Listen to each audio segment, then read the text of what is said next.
आप देख रहे हैं देश का विशाल नेटवर्क इंडिया टीवी लाइव, सच्चाई की सही आवाज।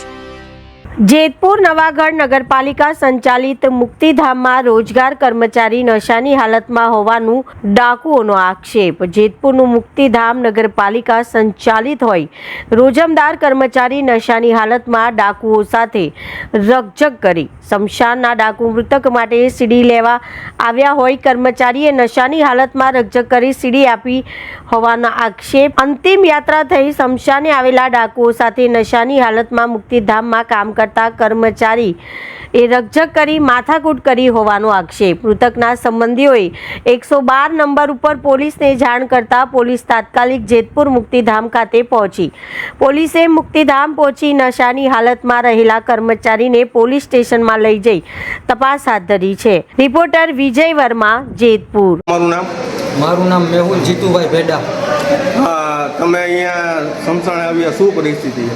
અમે સમસાણે અંતિમ યાત્રા રથ આવ્યા લઈને તો ભાઈ ફૂલે ફૂલ હાલતમાં હતા, પીધેલમાં। અને અમે 2-3 વાર એને કીધું ને કે તમે સીડી આપો, તો અમને કોઈ જવાબ મળ્યો નથી। અને તાળું ખોલતા ખોલતા પણ 3-4 વાર પડી ગયા છે ભાઈ।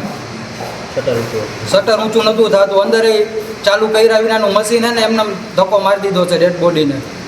અને અત્યારે પણ ફૂલે ફૂલ હાલતમાં જ છે પીધેલમાં એ લોકો। અને આપણને કાંઈ જવાબ મળતો નથી વ્યવસ્થિત, તો આમાં ગરીબ માણસો શું કરશે?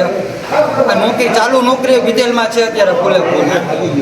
અને અત્યારે ભાગી ગયો છે, શમશાનમાં છે ને હાજરમાં અત્યારે ભાગી ગયો, તો શું કરવાનું? તમારું નામ? મીત રાજેશભાઈ નિંબા। શું બનાવ્યું? અમે આવ્યા ને તો એ ભાઈ ફૂલ પીધેલમાં હતા અતિશય। અમે કીધું કે સીડી લાવો, તો એ ભાઈ તો સવાલ કર્યા એને કીધું કે સીડી નથી। એટલે કઈ જગ્યાએ તમને સીડીની ના પાડી? અહીંયા સામે સામે ને તમે કઈ જગ્યાએ સીડી લેવા આવ્યા હતા? જેતપુર શમશાનમાં। હા, ત્યારબાદ શું થયું? ત્યારબાદ શું થયું? ત્યારબાદ હે ને એ ભાઈએ ના પાડી મને સીડીની ને ફૂલ અતિશય પીધેલમાં હતા। 10 વાર મારા નંબર લીધા। એ ભાઈ કે મેં એને કીધું તમારા નંબર લાવો, અમારી સીડી હાથમાં હતી।